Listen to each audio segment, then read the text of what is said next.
네, 함께 하실 말씀은 로마서 1장 16절에서 17절 함께 하겠습니다. 제목은 하나님의 의, 그리스도의 믿음이라는 제목을 가지고 함께 말씀을 나누고자 합니다. 지난주 우리가 살펴본 내용은 바울이 로마에 가기를 원했죠. 로마에 가기를 원한 이유는 그의 은사, 카리스마를 나눠주기를 원했죠. 그 은사의 카리스마는 다름이 아니라 하나님의 복음이었죠. 그 하나님의 복음을 나누고 싶어서 로마에 가고 싶어 하는 그런 그의 간절함을 나타내는 그런 본문을 살펴보았고요. 그리고 이제 첫째로 이제 하나님께 감사부터 시작을 하고요. 그리고 오늘은 이제 본격적으로 말하자면 로켓을 쏘아 올린 거죠, 그죠? 여기 그래서 로마서의 발사대라고도 하고요. 아니면 어쩌면 기독교회사를 바꾼 그런 구절이기도 합니다. 1장 16절에서 17절이. 그래서 오늘은 딱 두 절만 잡아보았습니다. 그리고 여러분 보시다시피 복음, 믿음, 계시, 구원, 의, 유대인에서 헬라인에게 이런 하나하나가 하나님의 의, 믿음 이런 하나하나 단어가 사실 모든 복음의 총체이기도 합니다. 그래서 오늘 본문만 제대로 알아도 사실은 하나님의 뜻이라고 그러죠. 제대로 알 수 있을 것 같아요. 그래서 로마서의 주제절이기도 하고요.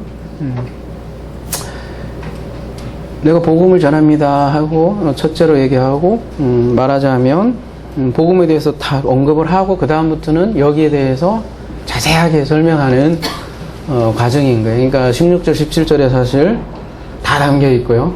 이것이 어떻게 보면 성경 전체의 주제와도 연관이 되는 중요하지만 맨날 중요하다고 그러죠. 중요한 중에 중요하고 산 중에 산이고 그래서 에베레트 산이기도 하고 아주 중요한 본문이기도 합니다.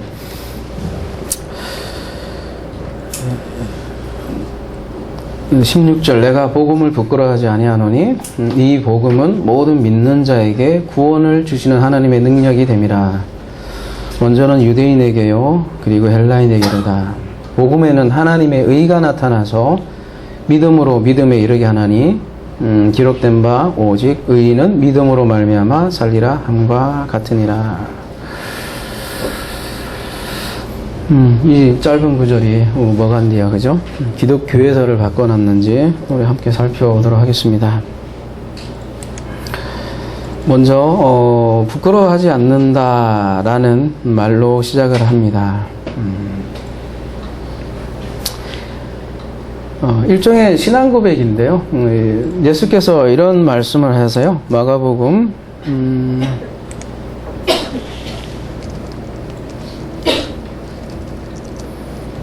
8장 38에 가면 누구든지 이 음란하고 죄 많은 세대에서 나와 내 말을 부끄러워하지 아니하면 인자도 아버지의 영광으로 거룩한 천사들과 함께 올 때에 그 사람을 내 말을 부끄러워하면 그죠?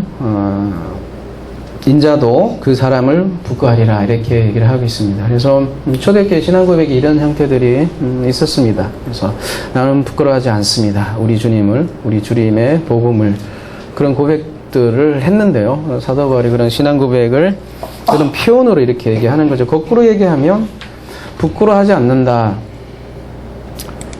부정문이 돼 있죠, 그죠? 부끄러워하지 않는다. 거꾸로 얘기하면 나는 고백합니다. 그 얘기하고도 같고요. 나는 증언합니다. 무엇을요?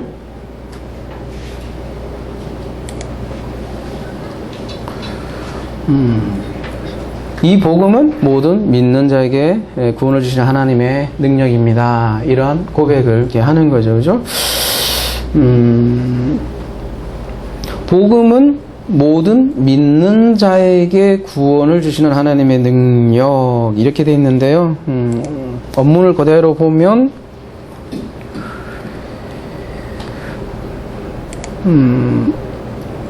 믿는 뒤에요 붙어 있고 믿는 모든 자의 그냥 구원이에요. 그러니까 믿는 모든 자의 구원을 위한 목적의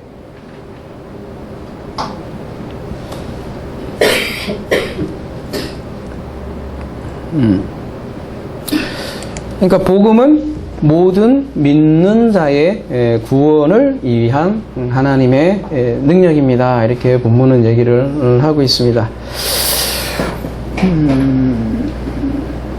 여러분, 복음을 부끄러워하지 않습니다. 그러나 나는 무슨 얘기냐면, 복음이라는 게 어떻게 보면 우리가 흔히 얘기하는 세상 사람들이 보기에는 되게 어리석은 것이라는 거죠. 그래서 그런 표현들이 굉장히 많은데요. 고린도전서 가볼게요.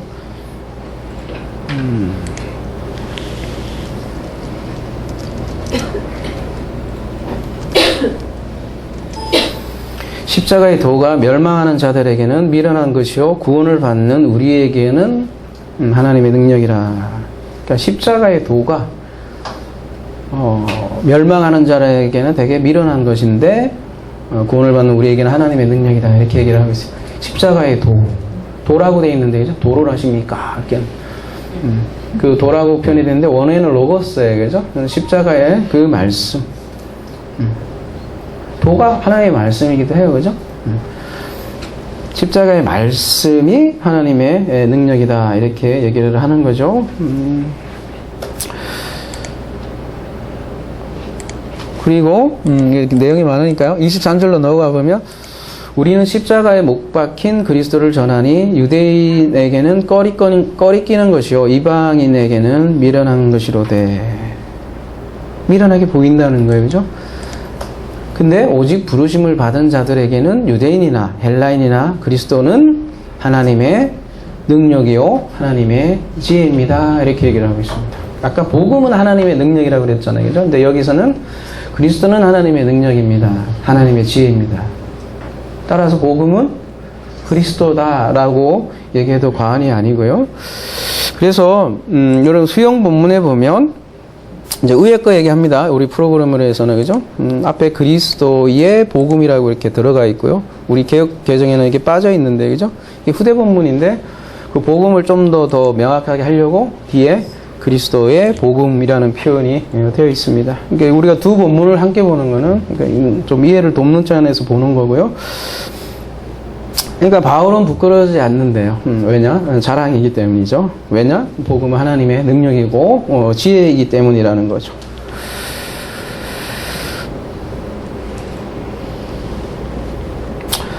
복음은 모든 자의 그러니까 믿는 모든 자의 구원을 위한 하나님의 능력입니다. 그렇기 때문에 내가 그 복음을 신뢰합니다. 부끄러워하지 않습니다. 그렇게 얘기를 하는 거죠. 그리고 그 복음은 그리스도를 통해서 나타난다는 거죠. 그래서 그리스도의 복음이다. 이렇게 수용 본문을 얘기하는 거고요. 그 그리스도의 복음이 하나님의 말씀이고요. 이 하나님의 말씀은 능력이 있다라는 표현을 히브리서에서는 이렇게 얘기하는데요. 하나님의 말씀은 살아있고 활력이 있어 좌우에 날 수는 어떤 것보다도 예리하여 혼과 영과 및 관절과 골수를 찔러 쪼개기까지 하며 또 마음의 생각과 뜻을 판단하나니. 베드로전서 1장 23절 가볼게요.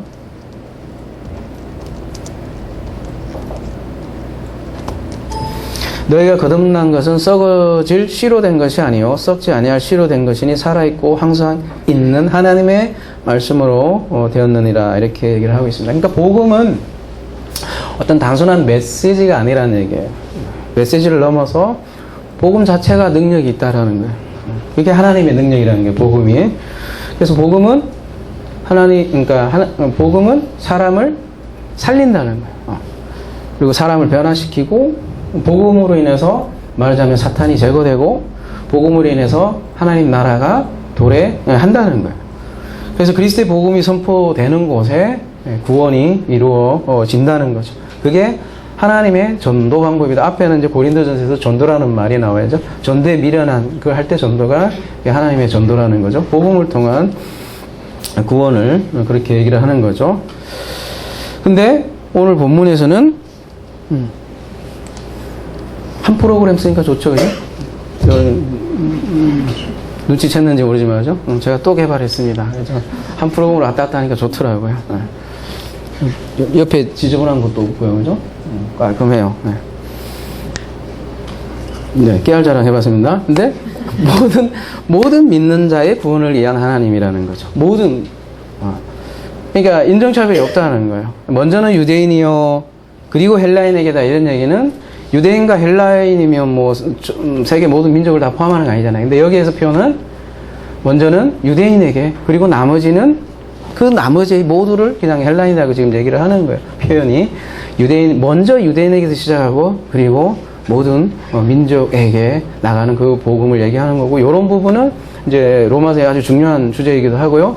9장, 10장, 11장에 자세하게 그려져 있는 거죠. 그걸 흔히 하나님의 경륜이라고 하는데요. 역사를 같이 함께 한다는 거예요. 그냥 막 이루어지는 것이 아니라 하나하나 이루어가는 구원의 과정을 얘기하는 거고, 그게 로마서 9장, 10장, 11장이라는 거죠. 그때 자세하게 살펴보기로 하고요. 그걸 우리가 좀 유식한 말로 경륜이라고 하고요. 그러니까 오늘 로마서 1장 16절, 17절에는 중요한 개념들이 다 나오는 거예요. 계시에 대한 개념도 나오고, 이런 경륜에 대한 얘기도 나오고요. 그러니까 복음이 구체적으로 인류에게, 인류 역사, 그 역사에 침투했다, 역사와 함께 한다, 그런 말이고요. 단순히 뭐 어디 어느 한 부분에 깨달은 그런 문제가 아니라 우리 인류 역사와 함께하는 그 하나님을 얘기하는 그런 표현의 방법이라는 거죠.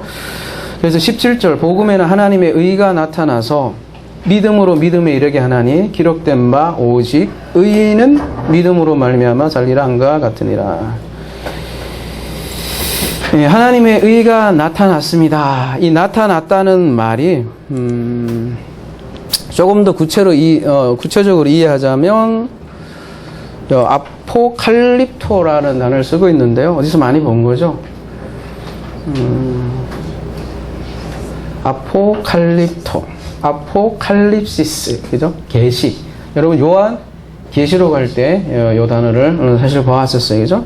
그러니까 하나님의 의가 나타났다라는 것은 하나님의 의가 계시되었다. 근데 지금 현재 수동태를 쓰고 있어요, 그죠? 현재, 지금 나타났다.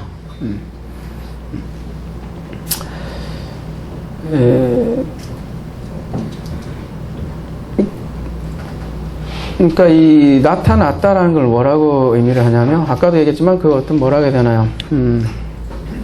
역사 속에서 침투했다, 그런 뉘앙스를 가진 그런 단어라는 거죠.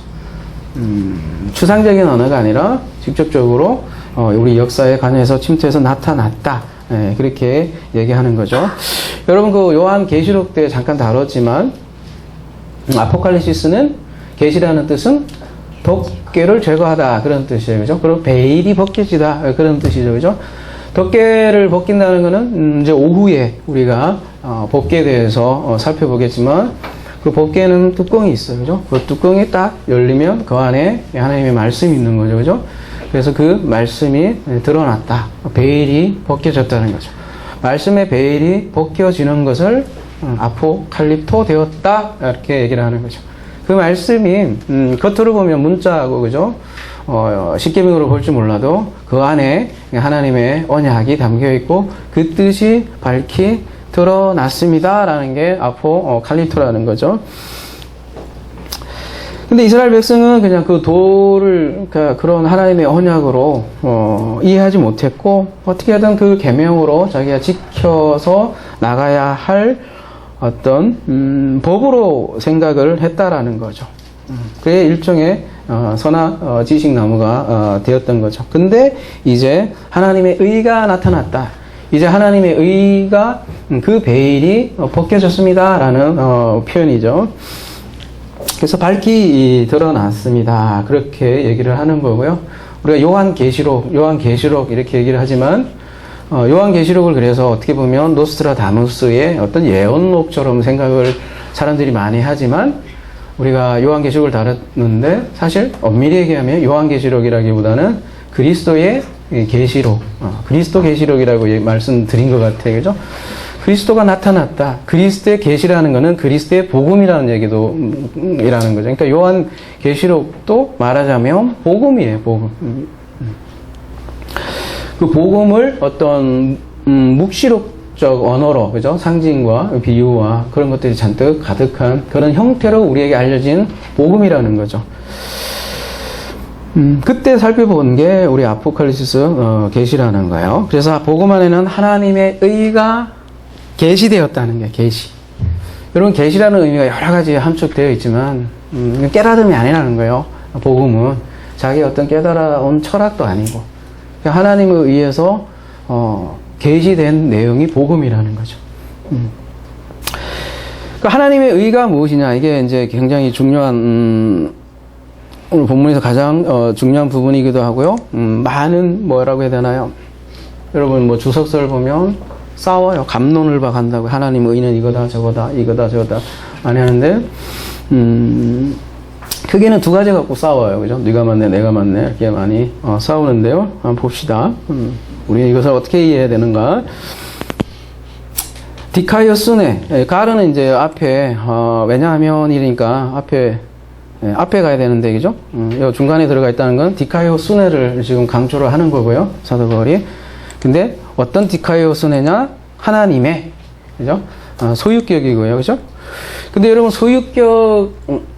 소유격이잖아요. 그죠? 여기 보면, 명사 소유격. 소유격인데도 소유격에도 의미가 많아요. 여러분, 오부 전치사만 해도 동격도 있고, 그죠? 누구누구의 소유도 뜻하기도 하고, 그런데, 크게, 참, 이거 어려운 말일 수도 있지만, 그죠? 그래도 이왕 여러분이 뭐라고 해야 되나요? 한 헬라어 하시잖아요? 우리는, 그죠? 그러니까 이제 좀 더 나가보자고요. 그죠? 특별히 로마서를 통해서, 근원이라고 해요.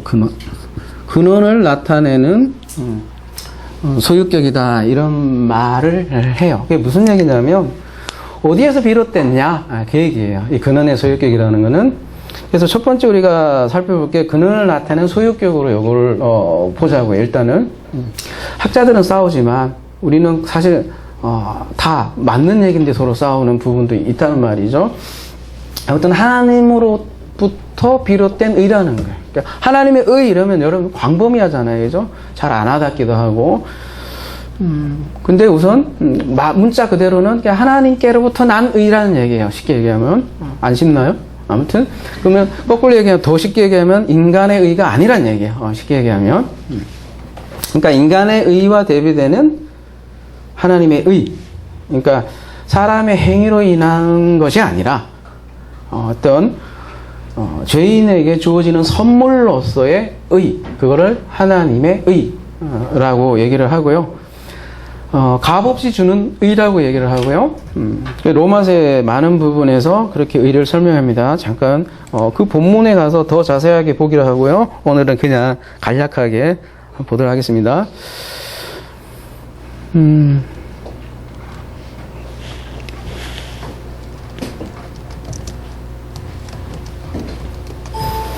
한 사람의 범죄로 말미암아 로마서 5장 17절입니다. 사망이 그 한 사람을 통하여 왕 노릇을 하였은즉 더욱 은혜와 의의 선물을 넘치게 받은 자들은 한 분 예수 그리스도를 통하여 생명에서 왕 노릇합니다. 이렇게 지금 선물로 표현하고 있어요. 의라는 선물.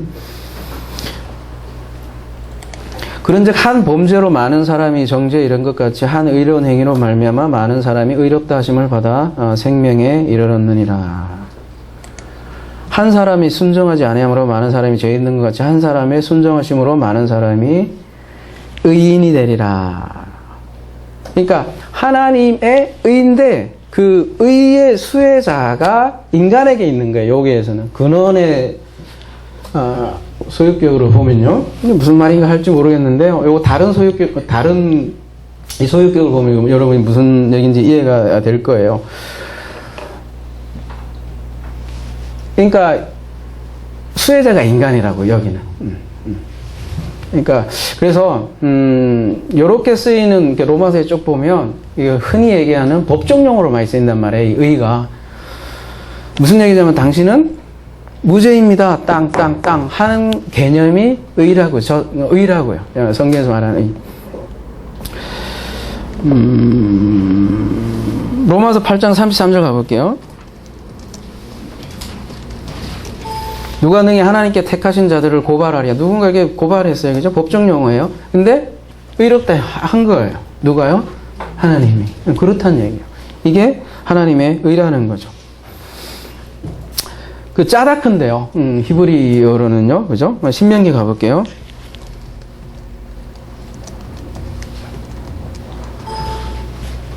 사람들 사이에 시비가 생겨 재판을 청하면 재판장은 그들을 재판하여 의인은 의롭다 하고 악인은 정죄할 것이며 악인에게 태형이 합당하면 재판장은 그를 엎드리게 하고 그 앞에서 그의 죄인에 따라 그 다음 쭉 얘기 나와요. 그 다음 하나만 더 볼게요. 출애굽기 23장 7절 거짓 일을 멀리하며 무죄한 자와 의로운 자를 죽이지 말라. 나는 악인을 의롭다 하지 아니하겠노라. 이때 재판장들이 의롭게 유죄로 이렇게 만드는 게 아니라 그런 상태를 선언하라라는 그런 개념이고요. 의인은 그러니까 인간에게 없어요. 예. 성경에서 고발하기를 의인은 그게 이제 로마서 18장 아니 그러니까 1장 18절 뒤에 쭉 이제 얘기 나오는 거예요, 그죠? 의인은 인간에게 없다. 그거를 선언한 거고요. 그래서 오로지 의인은 하나님의 선물이다. 그러니까 인간이 이루는 어떤 행위로 이루어지는 것이 아닙니다. 라고 하는 게 하나님으로부터의 의라고요. 이렇게. 두 번째는 뭐냐?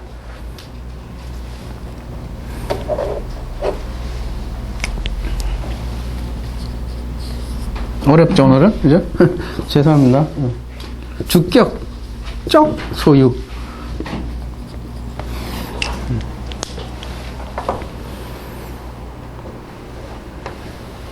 주격적 소유는 뭐냐면 하나님의 의인데 요 의가 앞에 거는 인간에게 주어지는 거예요. 인간이 수혜자고 얘를 주격적 소유로 보면 이게 하나님께 속하는 거예요. 의가. 그죠? 그러니까 뉘앙스가 많이 다르죠. 하나님의 의라는 거예요. 무슨 얘기냐면 근원으로 보면 하나님이 선언해 주는 거예요. 너 무죄야. 너 잿덩어리인데 너 무죄야. 이렇게 선언해 주는 거고요. 여기의 개념 뭐냐면 나에게 준 어떤 선물 개념이 아니라 그냥 하나님의 속성 그 자체를 하나님의 의. 무슨 얘기냐면 여러분 하나님의 사랑 이러잖아요. 그죠? 그러면 하나님의 사랑 이랬을 때는 그 사랑이 하나님의 속성이 되는 거예요. 혹은 하나님의 뭐가 있을까요? 구원? 그러면 그 하나님의 그 속성이 되는 거고 하나님의 심판 이러면 심판이 하나님의 속성이 되는 거죠.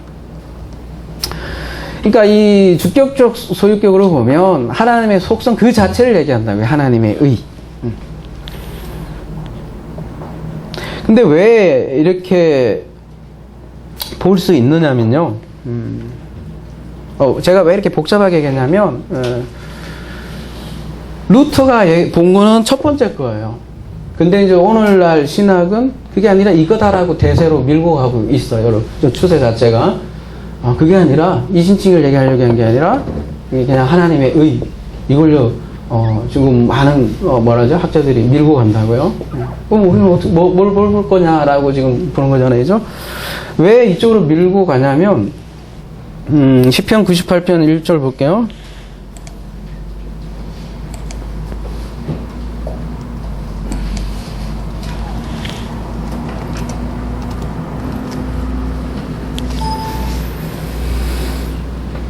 새 노래로 여호와께 찬송하라. 그는 기이한 일을 행하사 그의 오른손과 거룩한 팔로 자기를 위하여 구원을 베푸셨음이라 이렇게 얘기를 하죠. 그 다음에 이제 2절에 뭐라고 되어 있냐면 여호와께서 그의 구원을 알게 하시며 그의 공의를 문나라의 목적에서 명백히 나타내셨습니다. 이 표현은 그러니까 그의 구원과 그의 짜다크 그죠? 의를 함께 얘기하고 있어요. 그죠? 그의 구원이 곧 그의 의 이렇게 얘기를 한다는 거죠. 그래서 3절에 그가 이스라엘 집에 베푸신 인자와 성실을 기억하였으므로 땅끝까지 이르는 모든 것이 우리 하나님의 구원을 보았습니다. 이렇게 얘기하는 거죠. 그러니까 이 시편에 보면 의와 구원이 나란히 되어 있고 그러니까 하나님의 구원 자체가 하나님의 의라는 걸 우리가 알 수 있고요. 그러니까 그 인자와 성실 때문에 우리가 하나님의 구원을 보았습니다. 그 하나님의 구원을 보았습니다. 그 고백이 하나님의 의를 보았습니다. 이 얘기하고도 똑같은 표현이라고요. 이사야 51장 8절 가볼게요.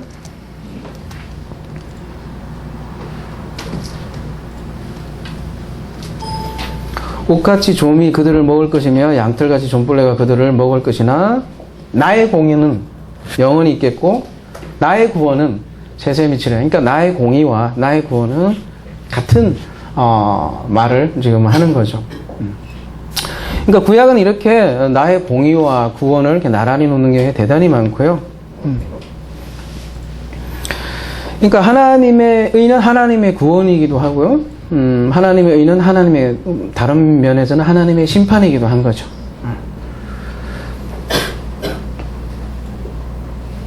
그래서 18절 뒤에 보면 그 하나님의 심판 개념도 같이 들어가 있다고요. 그래서 사실 이거냐고 많이 싸우지만 둘 다예요. 둘 다 맞는 얘기 갖고 괜히 세부해서 싸운다는 거죠. 여러분 하나님의 의 이러면 너무 어렵게 생각할 것 없이 의라는 게 영어로는 righteousness이잖아요. 그죠? 옳다는 거예요. 옳다. 하나님의 의라는 건 뭐냐면 하나님이 옳다. 쉽게 얘기하면 그 얘기라고요. 하나님의 옳음이 하나님의 의라고요. 우리가 자주 표현하는 하나님의 일하심. 하나님의 일하심 그 자체가 하나님의 의라고요. 그러니까 하나님이 하면 옳아요. 그 개념이 하나님의 의라는 거죠.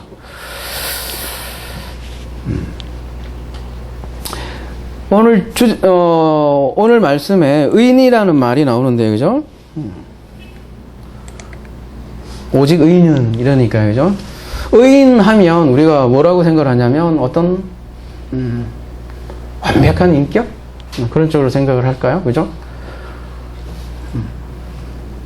그러니까 죄에서 해방되었다 이러면 세상에서 말하는 어떠한 죄도 짓지 않고요, 그죠? 어떤 경우도 화도 안 내고 어떤 경우도 욕 안 하고 뭐 그런 걸 의인으로 이렇게 생각을 하잖아요, 그죠? 근데 그런 사람들이 있을까요, 여러분? 없다라고 고백하는 게 이제 18절부터 쫙 나와요. 적나라하게 이제 막. 그래서 성경 분명히 의인은 의인들 자신 것이 아니다 이렇게 얘기를 하고 있고요. 로마서 10장 가볼게요. 그래서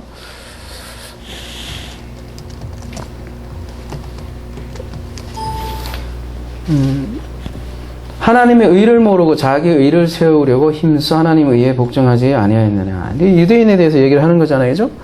그 다음에 그리스도는 모든 믿는 자에게 의를 위하여 율법의 마침이 되심이니라.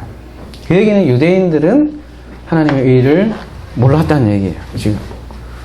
거꾸로 얘기하면 하나님의 의라는 것은, 그죠? 하나님의 의라는 것은 유대인들이 도저히 이해하지 못하는 그 무언가의 의라고요. 여러분 영어로는 의를 딱 두 가지로 번역을 많이 해요. 하나는 justice, 그죠? justice. 정의란 무엇인가? 그런 책도 나오는데 그런 justice. justice 하면 무슨 생각이 나와요?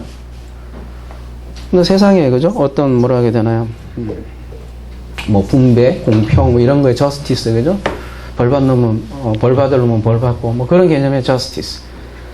근데 하나님의 의를 justice라고 얘기하기는 너무 좁아요. 그죠? 그래서 righteousness라고 또 번역을 해요. 그죠? 근데 righteousness라는 것도 옳음이거든요. 근데 이 옳음이 뭐냐? 뭐가 옳은 거죠, 여러분? 그죠? 그럼 헷갈리잖아요. 시대 따라 다 다르고, 그죠? 시대 따라 옳음도 다 다른데, 성경에서 근데 하나님이 옳다라는 거죠. 그래서 그 말을 표현할 길이 없으니까 최근에 up을 하나 더 붙였어요. uprightness라고 했어요. 영어 찾아보면 아마 없을 거예요. 근데 지금 하나님의 의를 그냥 한마디로 이렇게 여러분 영어로 번역하려니까 뭐 없단 말이에요. 쉽게 얘기하면. Justice of God 이러려니까 하나에 묶이고 Righteousness of God 하려고 하니까 그거밖에 안 표현되는 거예요. 그래서 이거 다 합쳐서 그냥 uprightness라고 이렇게 말하자면 신조어를 만든 그런 배경이 있다는 거예요. 그런 고뇌들이 뭐냐면 이 하나님의 의 개념을 영어로 한마디로 얘기하기가 엄청 까다롭다는 거죠. 그래서 그런 거 단어까지 나오고 우리나라 말도 사실 그런 면도 있다라는 거죠. 아무튼 의라는 게 사람들이 생각하는 그런 저스티스도 아니고 라이처니스도 아니고 의라는 건 하나님 자체고요. 그래서 하나님의 의를 대변하는 게 업자를 하나 더 붙인, 영어로 굳이 얘기하자면 그렇게 표현을 하기도 하죠. 그러니까 하나님이 의롭다라는 거예요. 기분 나쁠지 어떨지 모르겠는데, 그죠? 그리고 그 하나님의 의가, 그 하나님의 오름이, 의로운 하나님이 죄인인 우리를 그냥 의인이라고 불러주는 거예요. 말도 안 되는 거예요. 말도 안 되니까 세상 사람들 보기에는 복음은 멍청한 소리 하고 있네. 그렇게 얘기한다고요, 실제로. 여러분 보시면. 말이 되냐고, 무슨 대속이 어디 있고.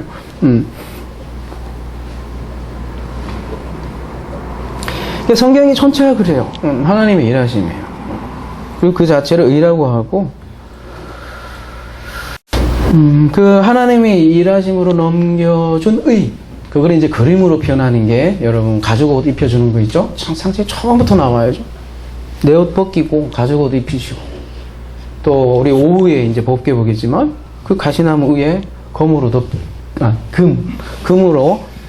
덮여지고요. 그게 옷이거든요. 일장 영광의 옷인데 그 죄인들에게 덮어주는 그 은혜, 속죄소, 그 얘기를 하는 거죠. 그러니까 무화과나무 벗기고 가죽 옷 입히는 거를 성경에서는 의라고 그래요. 말도 안 되는 의, 그죠? 선물, 그것을 의라고 이렇게 하는 거죠. 그러니까 두 개 갖고 싸우지 말자는 거죠. 그러니까 하나님의 일하심이 하나님의 의고 그 하나님의 일하심으로 우리에게 넘겨주는 의를 의라고 하고, 그러니까 의의 근원은 하나님이고 그 하나님이 자기가 가지고 있는 거를 주는 거를 받은 의고 주는 의라고. 그러니까 둘 다 맞는 얘기죠, 그죠? 맞는 얘기다보다는 둘 다 얘기해야만 하는, 싸우고 있는 자체가 둘 다 양면이 있다라는 거잖아요, 그죠? 그렇게 해야만 구약 전체를 볼 수 있고요. 그 다음에 로마서에서 하는 얘기를 다 포괄해서 볼 수 있다라는 거죠. 그러면 어떻게 그 선물을 주냐 이거죠. 그게 바로 믿음이라는 거죠. 믿음. 그래서 오늘은 그 유명한 믿음에서 믿음으로 믿음에 이렇게 번역이 되어 있는데요. 에크피스토스 에이스 피스틴. 그러니까 원형으로 얘기하면 그냥 에크피스티스 에이스 피스티스 이렇게 되어 있는데요. 믿음으로 믿음에 이르게 한다는 말이 무슨 말일까요? 믿음에서 믿음으로 이르게 한다. 대부분 사람들이 이 믿음을 인간의 믿음으로 하고, 주석서를 보시면 아니 대부분이 아니라 다 에브리바디가 다 이 믿음을 인간의 믿음으로 보더라는 거예요. 안타까운 현실이에요. 그래서 심지어는 어떻게까지 얘기하냐면 믿음에서 믿음에 이르게 한다니까 조만한 믿음이 있고 요 믿음이 큰 믿음으로 자라게 하는 거. 뭐 그런 표현들은 여러 가지겠죠. 어떤 율법적 믿음에서 진리의 믿음으로 그렇게 얘기하는 건 좀 그래도 양반인데, 아무튼 그 작은 믿음에서 믿음으로 그냥 크게 자라가는, 믿음을 키우는, 믿음에서 믿음으로 자라가는 그런 믿음으로 얘기한다는 거죠. 뭐를 얘기하든 간에 전부 다 공통점 뭐냐면 인간의 믿음을 얘기를 하는 거거든요, 여기에서는.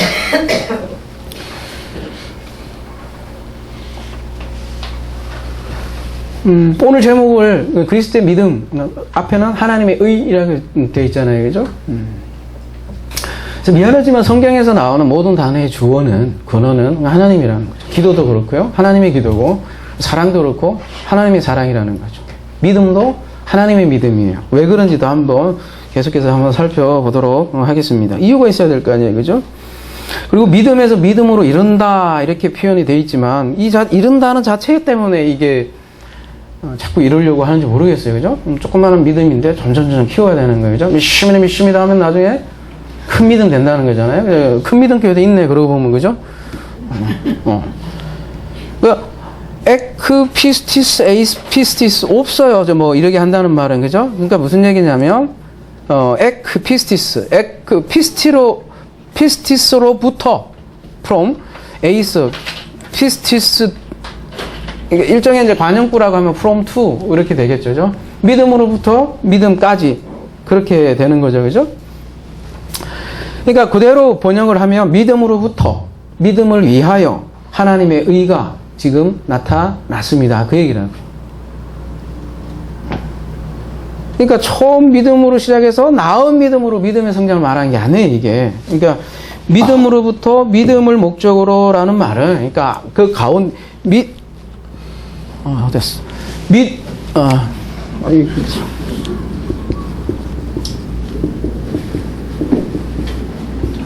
에이스잖아요, 그죠? 믿음으로부터 시작을 해서 믿음으로 끝난다. 그 얘기는 뭐냐면 그 가운데 뭐가 끼어들 공간이 없다는 얘기예요. 믿음으로, 그러니까 링컨이 얘기했던 거죠. By the people, for the people, of the people, 그것처럼 오로지 people이라는 거잖아요. 그죠? 오로지, 민주주의라는 거는 오로지 주가 민이라는 거잖아요. 그죠? of the people, by the people, 그 시기 people. 오로지 people이라는 얘기듯이, 이거는 그 얘기예요. 오로지 믿음이라는 얘기예요. 그래서 뒤에 오직 믿음으로 산다는 얘기 나오는 거예요. 처음부터 믿음이고 끝도 믿음이다. 처음도 끝이고, 처음도 믿음이고 끝도 믿음이다. 그런 표현이라는 거죠. 문법 그대로는 죠. 에크가 시작점이고 에이스가 목적지예요. 그죠? 처음부터 끝까지 믿음입니다. 이 얘기를 하는 거라고. 그래서 뒤에 오직 믿음으로 삽니다. 이렇게 얘기를 하는 거죠. 그러면 처음부터 끝까지 오직 믿음입니다. 그리고 복음을 처음부터 끝까지 믿음을 나타내는 하나님의 의입니다. 그 얘기를 하는 거라는 거죠. 그럼 이 믿음이 도대체 뭐냐 이거죠. 그죠? 처음부터 끝까지 믿음이래요. 안에 그냥 끼어들 공간이 없다는 거예요. 인간의 행위 자랑할 공간이 없다라는 거예요. 네. 그 믿음이 뭐예요 도대체? 뒤에 이제 자세하게 설명된다는 거죠. 네? 이게 하나에 어떻게 다 얘기하겠어요. 그죠? 그래서 쭉 18절부터 쭉 가는 거예요. 너에게 믿음 없지? 쫙 비소를 한다고요. 그죠? 그래서 막 동성 얘기도 나고 별 얘기도 안 하는 거예요. 그죠? 믿음 없지. 네. 그러면서 엄청난 반전, 그러나 이렇게로 시작하는데요. 그러나가 빠져 있어서 좀 아쉽긴 하지만 아무튼 로마서 3장 21절 가보면 그러나 엄청난 그러나인데 그죠? 이제는 율법 외에 하나님의 한 의가 나타났으니 율법과 선지자들에게 증거받은 것이라. 바울은요, 이 하나님의 의를 특별히 그래서 율법과 굉장히 대조를 해서 얘기를 합니다. 그 맥락은 요 앞에 그 맥락이에요. 특별히 일본 쪽에 가까운 표현이라고 이런 표현들은, 그죠? 근데 율법 외에 어떤 다른 지금 엄청난 의를 소개하기 위해서 앞에를 그렇게 장황하게 얘기를 했던 거죠. 그리고 드디어 하고 싶은 이야기 이거야. 그러나, 제가 오버해서 이렇게 얘기하는 것 같잖아요. 근데 그게 그런 문법적 표현이고, 그러나, 저기요, 우리는 이랬습니다. 의인은 없고 하나도 없습니다. 그러나, 막 그런 표현이라고요. 제가 좀 오버하지만, 그 오버를 느끼라고요. 그만큼 위대한 이 구절이 3장 21절이에요.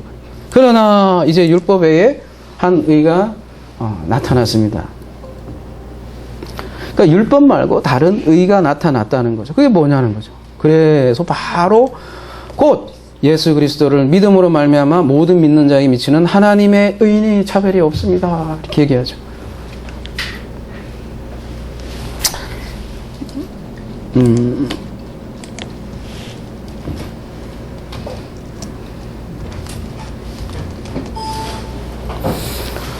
그러나가 요거예요. 이거 빠지면 안 돼요. 그러나 이걸 해야 앞에 거랑 촥 반전한단 말이에요. 위대한 관념이죠. 근데 22절이죠. 22절에 보면 디아 피스티스 예수 그리스토스 되잖아요. 그죠? 피스토스 예수 그리스도. 그러니까 이거 제가 굉장히 많이 얘기했죠. 그죠? 예수 그리스도의 믿음으로 말미암아 예수 그리스도의 믿음을 말미암은 하나님의 디카요 순회 의 이렇게 얘기하는 것이죠. 그러니까 예수 그리스도를 믿음으로 말미암아라기보다는 예수 그리스도의 믿음으로 말미암아. 믿음이라는 게 예수 그리스도의 믿음이에요, 그죠? 그리고 예수 그리스도의 믿음이라는 건 아까 이제 소유비를 이해했잖아요, 그죠? 예수 그리스도로부터 나오는 믿음이고요. 하나님의 의와 마찬가지 속성이 그리스도에게 있고요. 그걸 그리스도의 믿음이라고 한다. 여러분, 복음은 하나님의 아들에 관한 거라고 했죠. 그죠? 그리고 하나님이 그 아들을 약속했어요. 그리고 그 아들을 통해서 성취했단 말이죠. 그 약속을요. 그러니까 그 아들을 통해서 우리가 다른 믿음을 선물로 받는 게 아니라 그리스도의 믿음을 소유받는 거라고요. 그래서 예수 그리스도의 믿음을 통한 하나님의 의, 이렇게 3장 22절에는 그렇게 얘기하고 있고요. 그리고 이제 뒤에 보면 그런 적, 아이고 뭐야, 왜 뒤로 안 가냐?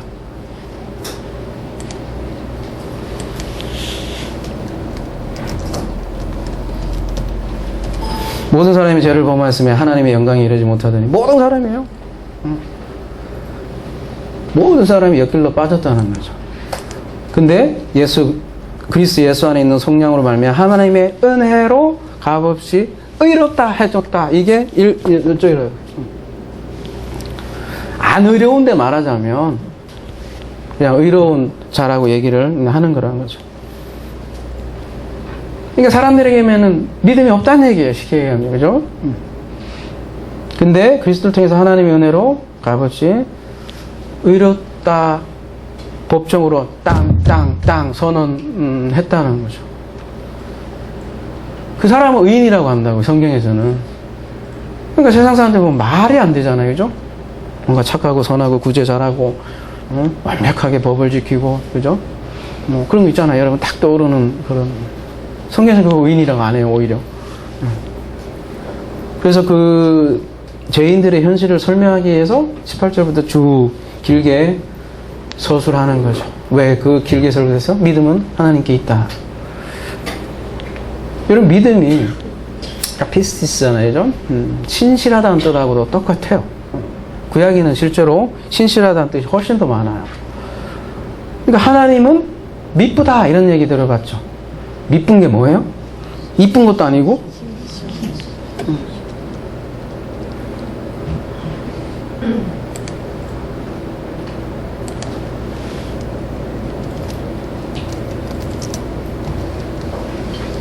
네, 여러분 말씀하셨듯이 피스토스예요.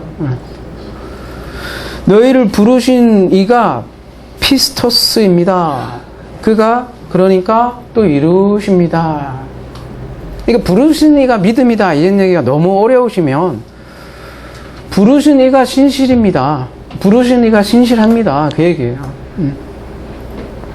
거꾸로 얘기하면 우리는 안신실입니다. 이름을 안신실로 줘야 돼요. 아예, 그죠? 우리는 안신실입니다. 그 얘기 하는 거라고요. 안신실한데 그가 부르고 그가 이루는데요. 불러서 뭐 하려고요?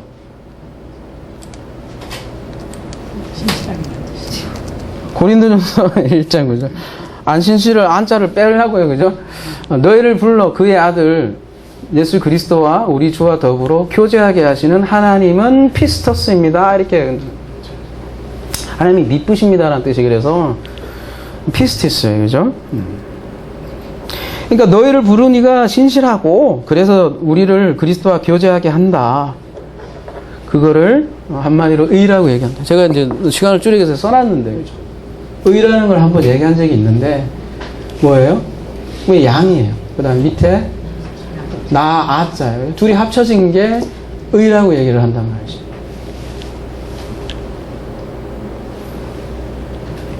그러니까 하나님의 일하심에 의해서 그리스도 하나 되는 것을 의라고 그래요. 의. 그래서 그리스도와 교제하는 것. 그 그리스도를 그래서 요한계시록에서는 이렇게 얘기를 하네요. 라오디아 교회 사자에게 편지하나니 아멘이요 충성이요 참된 증인이요 하나님의 창조의 근본이신 이가 이르시. 누구예요? 그리스도를 뜻하는 거예요. 그죠? 그리스도가 아멘입니다. 이게 한 거예요. 아멘이 뭐예요? 진리입니다. 그리고 이제 좀 더 살펴보겠지만 신실입니다라는 얘기하고도 같은 얘기예요. 충성입니다. 이게 뭐예요? 이게 원어가 피스토스예요. 이게 믿음입니다. 그가. 그리고 뒤에는 진리입니다. 그가. 그 얘기를 하는 거죠. 그러니까 그리스도의 믿음이 나에게 이렇게 딱 붙어버린 게, 둘이 그냥 붙어버린 게 의라고요. 의. 그리고 그 믿음은, 그리스도를 통해서 파라디도미, 유식한 말로, 그죠? 된 믿음을 믿음이라고 얘기를 한다고요. 그러니까 믿음이라는 거는 그리스도의 믿음을 통한 믿음이라고 그러죠.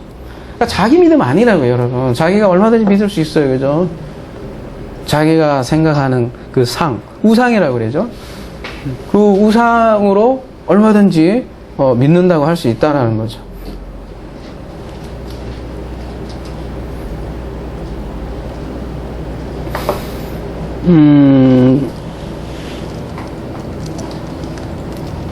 이 말씀도 아마 위대한 말씀일 거예요, 그죠? 위대한 말씀 참 많네요, 그죠? 오늘 보니까 자주 반복된다는 거는, 그죠? 그만큼 중요하기도 하고요. 내가 그리스도와 함께 십자가에 못 박혔으니 그런즉 이제 내가 사는 것이 아니요 오직 내 안에 그리스도께서 사시는 것이라.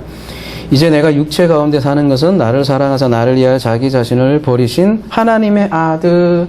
요것도 어떻게 되겠어요? 네, 여러분 안 가도 이제 아들의 믿음, 소유격이죠. 자기 자신을 버리신 하나님의 아들의 믿음으로 삽니다. 이렇게 표현하고 있어요. 그러니까 이게 그러니까 아들의 믿음으로 사는 존재를 그리스도인이라고 해요. 그리스도 플러스 인. 그리스도 플러스 인, 그리스도인이라고 얘기한다. 그래서 여러분 옆에 신자도 써 있는데요. 신자도 마찬가지예요. 사람인의 말씀 사람과 말씀이 하나로 붙어버리는 거예요. 그거를 믿을 신이라고, 그걸 믿는다고 해요. 그걸 신뢰라고 한다.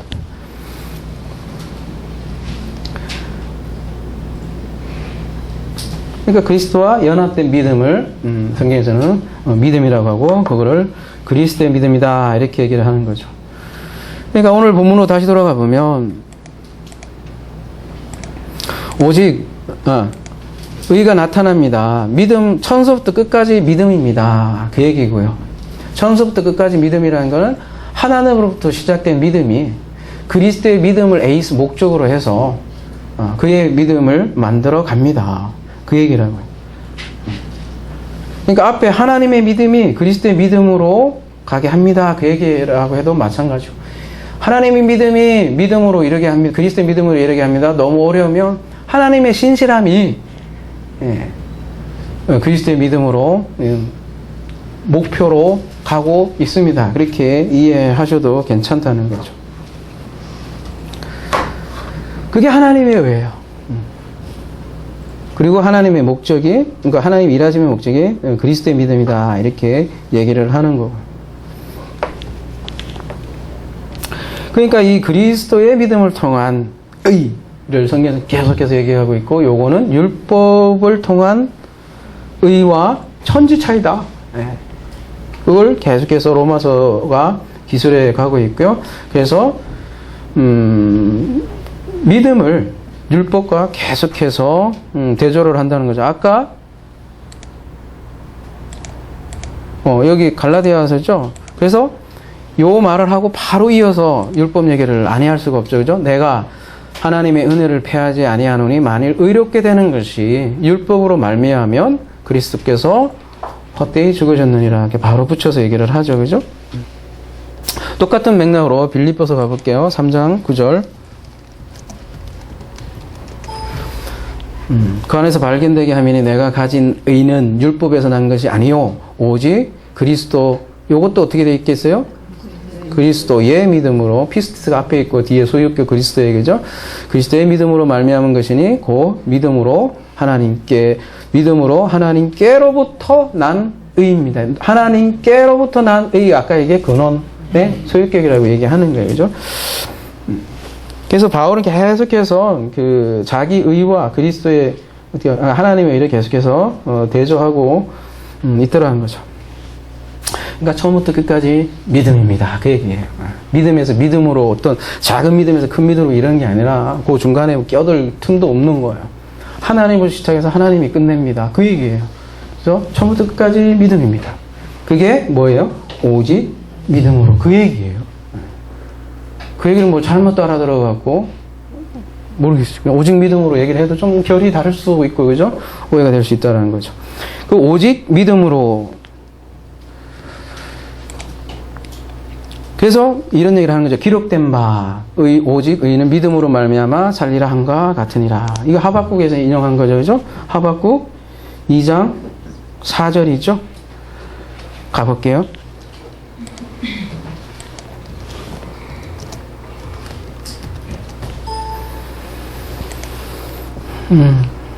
보라, 그의 마음은 교만하며 그의 속에서 정직하지 못하니라. 그러나 의인은 믿음으로 말미암아 살리라. 여기서 나온 거죠, 그죠?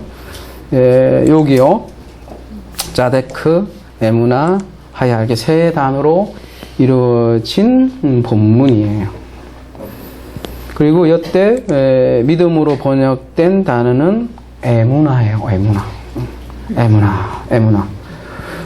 요거는 하나 좀 여러분 집에 갈 때 어머나가 아니라 에무나 좀 기억해 주세요. 그렇죠?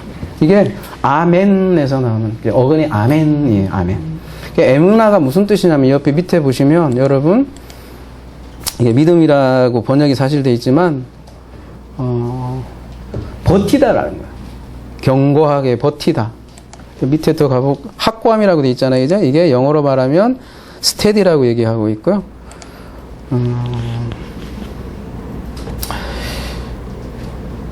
성경에 이렇게 조사해 보면 대부분은 faithful, honestly, trustful. 발음도 안 좋은데, 그죠? 어쨌든 다 그 신실한 쪽에 가깝게 대부분 번역되는데 하박국은 믿음으로 번역되어 있는 본문이에요. 그러니까 여러분 믿음을 신실함으로 이해해도 돼요. 그게 원래 사실 더 성경적인 개념이에요. 그리고 그 신실함은 인간에게 있지 않다니까요. 아까 그래서 좀 바꾸고 싶다는 게, 그죠? 우리는 떠날 수 있으나 그는 떠나지 않는다. 오직 믿음으로. 그 얘기가 그 얘기인데, 그죠? 그게 신실함이라고 얘기한다는 거죠. 인간은 신실하지 않다는 거예요. 거꾸로, 신약의 용어로 믿음으로 얘기한다면 인간은 믿음이 없다. 전혀 신뢰할 수가 없다. 그래서 로마서에 가보면 다시 비참해지죠, 그죠, 여러분? 그게 율법의 기능이에요. 어떤 자들이 믿지 아니하였으면 어찌하리요? 그 믿지 아니함이 하나님의 미쁘심을 패하겠느냐? 그 하나님의 미쁘심, 피스티스, 하나님의 믿음, 하나님의 신실함, 그 개념 그대로 나오잖아요. 하나님의 미쁘심, 하나님의 충성이라고도 가끔 번역되는 거죠. 피스토스. 그 하나님의 신실함으로 의인은 산다는 거예요.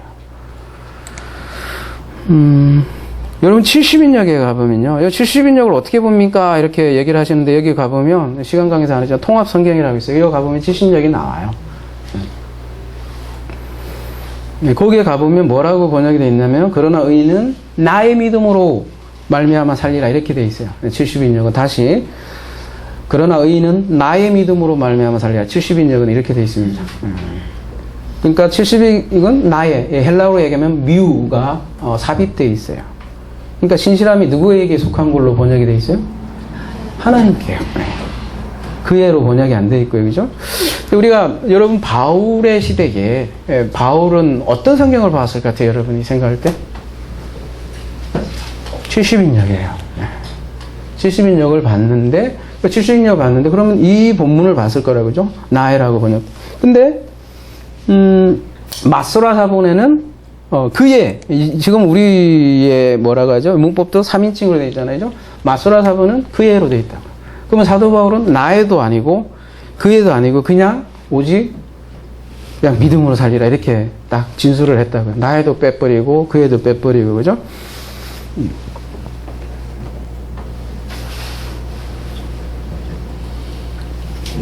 빼버렸어요. 사도 바울은 의도적으로 그죠? 그리고 그 사실 하박국의 그 좀 더 살펴보겠지만 거기에서 말하는 어떤 맥락보다 훨씬 더 확대된 그런 개념으로도 더 확대돼서 쓴다는 거죠. 사도 바울은.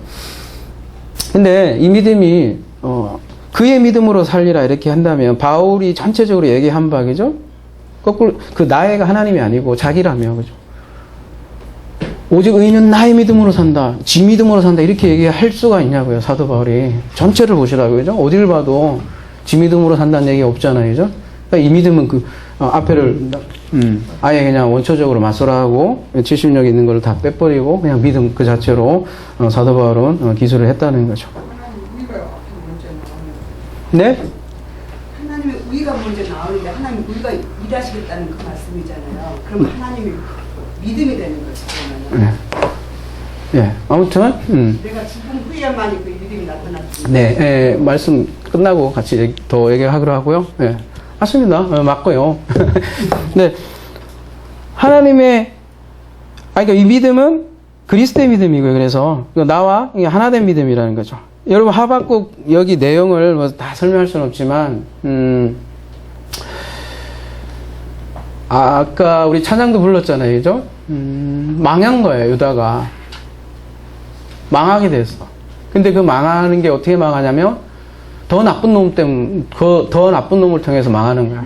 그러니까 이 하박국이 이해가 안 되는 거죠. 당신이 의롭다면 어떻게 그럴 수가 있냐고. 망해도 저 좋은 놈한테 망하면 내가 모르겠는데. 이렇게 들어보니까, 그 너머에 하나님의 계획이 있구나. 그리고 하나님의 신실함을 알 때, 그 하나님의 신실함으로 우리가 사는구나. 그걸 부흥이라고 하고, 그죠? 그러한 고백들이 마지막으로, 거꾸로 하는 게 하박국 고백이잖아요. 그죠? 그래서 갈라디아서 3장 가보면 또한 똑같이 하박국을 인용을 하고 있어요. 또 하나님 앞에서 아무도 율법으로 말미암아 의롭게 되지 못할 것이 분명하니 이는 의인은 믿음으로 살리라 하였습니다. 그러니까 로마서에서는 이런 말이 없죠. 그죠? 근데 이제 뒤에 3장, 4장, 5장 하면 쭉 전개를 하는 거잖아요. 그죠? 일종의 그냥 그 투절을 탁 때리고 그 다음에 이렇게 열매하는 건데 갈라디아서 같은 경우는 의인은 믿음으로 살리라 똑같이 하박국을 인용하면서 앞에 율법에 대해서 뭔가 언급을 하죠. 그죠?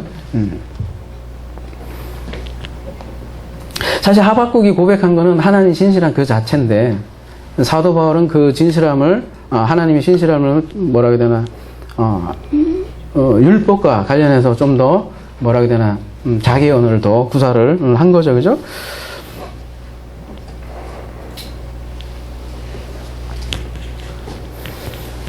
그러니까 이때 믿음은 뭔가 율법과 대조되는 어떤 믿음을 얘기를 하는 거죠. 사도 바울은 계속해서. 근데 그거를 그리스도의 믿음이다 이렇게 얘기하는 거예요. 믿음은 믿음인데 그리스도의 믿음이다 이렇게 율법과 대조되는 그 믿음. 그래서 갈라디아서 3장에서는 그 사도 바울의 생각을 우리가 읽을 수 있고 그리고 마찬가지로 로마서로 오면 그렇게 읽을 수 있다라는 거죠. 그러니까 율법과 은혜를 계속해서 대조를 하고 있는데요, 사도 바울은. 그러니까 율법을 지켜서 받는 의, 그 옳음, 그것이 아니라 하나님의 옳음, 하나님의 의, 그걸 계속해서 설명하려는 거죠. 그래서 성경의 모든 주어는 하나님이다.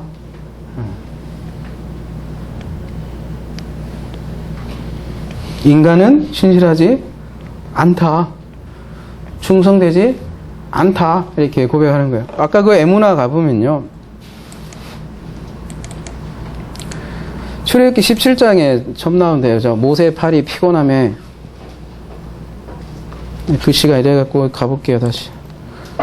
이걸 출애굽기 17장 12절 가보면 모세 팔이 피곤함에 그들이 돌을 가져다가 모세 아래 놓아 그가 그 위에 앉게 하고 아론과 홀이 한 사람은 이쪽에서 한 사람은 저쪽에서 모세의 손을 붙들어 올렸더니 그 손이 해가 지도록 내려오지 아니한지라 이렇게 되죠.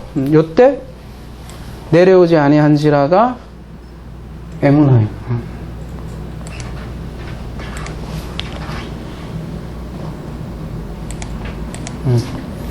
그 손이 에무나했습니다.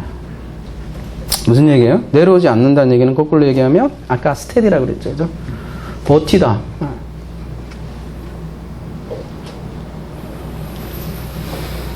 그러니까 손이 해가 지도록 버텼습니다. 이렇게 얘기한 거라고. 이 본문이 뭐예요? 출애굽하고 나왔더니 아말렉 군대가 밑에 진을 치고 있고요. 그죠? 그래서 모세가 산 꼭대기에 올라갔어요. 그랬더니 모세의 손을 들었더니 이기고, 모세의 손을 내렸더니 적군이 이기는 거예요. 그죠?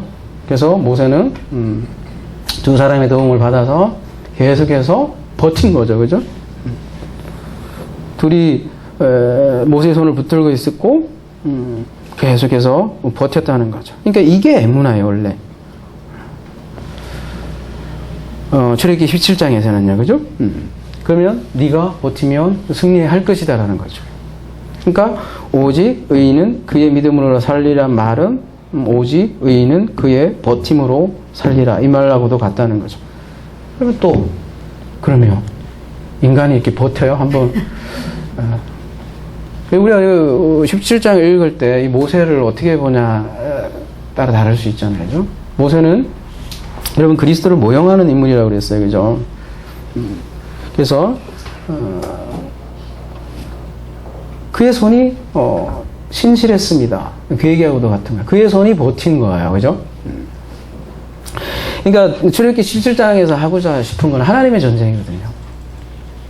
근데 그 하나님의 전쟁은 밑에 인간들에게 있지 않다는 거죠. 인간들이 뭐 무기가 좋아서 아말렉을 이기는 게 아니다라는 거를 보여주기 위한 그림으로 모세를 대변을 해서 보여주는 거죠. 그러니까 전쟁은 인간에게 있지 않다. 나에게 있다. 그 얘기를 하고 싶어서 이런 그림으로 보여준 거죠. 그게 버팀이에요. 그러니까 모세의 버팀은 단순히 내가 기도했더니 1시간 팔이 뻐근해갖고 막 끝까지 버티는 그 인간의 버팀을 얘기하는 게 아니라는 거죠. 그리스도의 버팀이죠. 하나님의 신실함이죠. 하나님의 전쟁을 한다는 사실을, 구원은 하나님께 있다는 사실을 알려주기 위한 그림이 출애굽기 17장이라는 거죠. 그게 믿음이라고 하죠. 그러니까 의인은 자기 힘으로 사는 게 아니에요, 여러분. 믿음 없다니까요. 도대체가 믿음이 없어요. 그래서 의인은 그리스도의 믿음으로 삽니다. 그 얘기를 하고요. 그럼 마지막으로 한마디만 더 말씀드릴게요. 그러면 왜 하나님이 이러한 구원의 행위를 하는가? 카페에서 질문이 있더라고요. 그죠? 왜 지구별을 만들었고 그 고생을 하십니까? 그거랑 똑같은 거잖아요. 그죠? 제가 오늘 강의를 참고하라고 했는데 이 강의가 이렇게 많은 걸 다 얘기할 수는 없을 것 같아요. 로마서 끝나면 아마 될 것 같아요. 특별히 9장, 10장, 11장까지는 가야 더 자세하겠지만 아무튼 그냥 대략 답변을 그냥 영상을 통해서 해드리고 싶어서요. 이사야 가볼게요. 왜 그 고생하시나?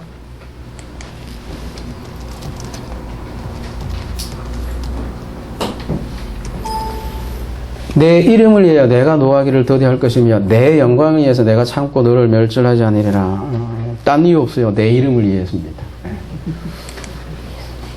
보라 내가 너를 연단하였으나 은처럼 하지 아니하고 너를 고난의 풀무에서 택하였느니라. 나는 나를 위하여 이룰 것이라. 어찌 내 이름을 욕되게 하려 내 영광을 다른 자에게 주지 아니하리라. 그러니까 하나님의 이름을 위해서 한다는 거예요. 그건 무슨 얘기냐면 곧 자기 자신을 위해서 하는 거라고.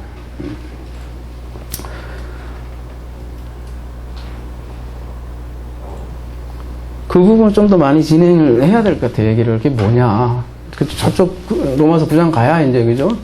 뭐 예정이란 뭔지 이런 것까지 얘기를 해야, 그게 다 이해되겠죠. 아무튼, 하나님 왜 그 고생하시냐? 본인 때문에. 그리고요, 이사야 43장 7절. 내 이름으로 불려지는 모든 자, 곧 내가 내 영광을 위하여 창조한 자를 오게 하라. 내 영광을 위해서 창조한 거예요. 그죠? 그리고 그를 내가 지었고, 그를 내가 만들었다. 이렇게 얘기를 하고 있습니다. 본인의 영광, 하나님의 영광을 위해서 창조했다는 거예요. 그리고 이사야 49장 3절.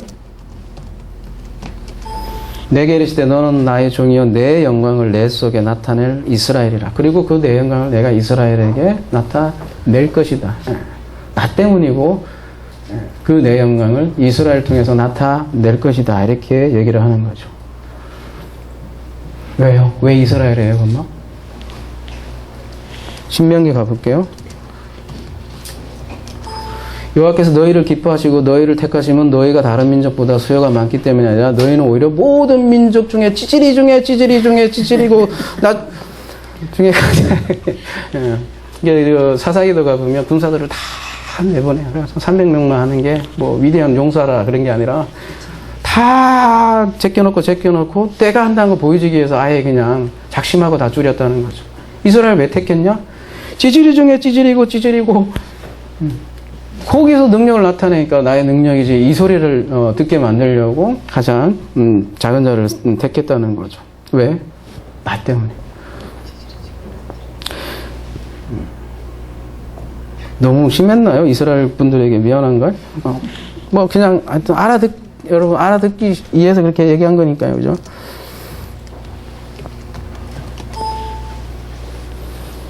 근데요, 여호와께서 신명기 4장 30절에 내 조상들을 사랑하신 고로 그 후손이 너를 택하시고 큰 권능으로 친히 인도하여 애굽에서 나오게 하시며. 근데 그 모든 또 근원은 사랑이라고 이렇게 얘기를 해요. 여러분 사랑 때문에 울고불고 하죠, 그죠? 여러분 사랑하는데 이유 있습니까? 진짜 사랑하면? 아무 이유 없어요. 그 인간이 저렇게 배기 싫어도 모르겠어요. 그냥 사랑하는 거죠. 예, 오늘 본문이 사실 여러분 루터가 깨달은 본문이었죠. 말하자면 천지개벽 사건이었죠. 루터에게는, 그죠? 오직 믿음이구나.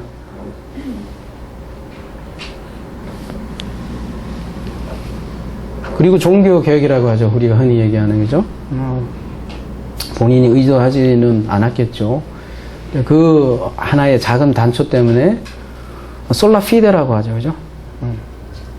오직 믿음이라는 캐치프레이즈 아래 종교개혁이 시작됐던 거죠. 그런데 오늘날 보면 그 개혁된 종교가 다시 옛날로 돌아가고 있다는 거죠. 말하자면 다시 애국으로 돌아갔고 다시 돌파는 깨어졌고 오늘날 그렇다고요. 이 로마서 16장 10절을 다시 이상한 가운데다가 집어넣어서 뭔가 행위도 들어가고 있고 다 변질돼 가고 있다는 거죠. 종교개혁이 거기서 나왔는데, 그죠? 근데 하나님의 은혜가 여기 있으니 하나님이 이러시면 다시 애국에서 나오게 할 것이다 라고 얘기하는 거죠. 우리가 이제 다시 오직 믿음으로 한 말을 제대로 얘기해야 될 때이죠. 그러니까 나의 믿음이 아니라 그 믿음이 뭔가 성장해서 좀 더 잘 믿는 그런 믿음이 아니라 근본적인 믿음이라는 사실을 알 때 천지개벽이 이루어진다고요. 근데 그 천지개벽된 그 계획이 도대체 어디 갔냐는 거죠. 그래서 종교개혁은 안 되는 것 같아요. 제가 볼 때에는 종교개혁이라는 말 쓰지만 종교를 개혁해도 종교잖아요. 근본적으로 나와야 돼. 애굽에서. 그게 출애굽이잖아요. 종교 개혁 갖고 안 된다고. 아예 탈종교를 하든지, 그죠? 유대교를 개혁해서 뭐 얼마나 또 개혁하려고 그죠? 그게 먼저는 유대인에게요. 그리고 헬라인에게다. 이게 먼 옛날 얘기 아니라 유대인들이 얼마나 하나님을 잘 섬긴다고 1등 시민 아니었습니까? 그죠? 근데 하나님의 율법을 맡은 자인데 먼저는 그들에게. 오늘날로 이해하면 너무 어렵게 생각할 것이야. 먼저는 기독교인에게. 그리고 그 나머지 모든 민족들에게 복음은 차별 없이 하나님의 그 은혜를 모든 만방에 알릴 것이다. 그 얘기죠. 그래서 아버지의 약속은 성취되고야 말 것이고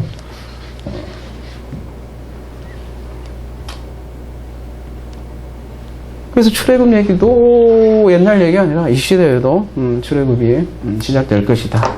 뭘로 인해서? 로마서로 인해서.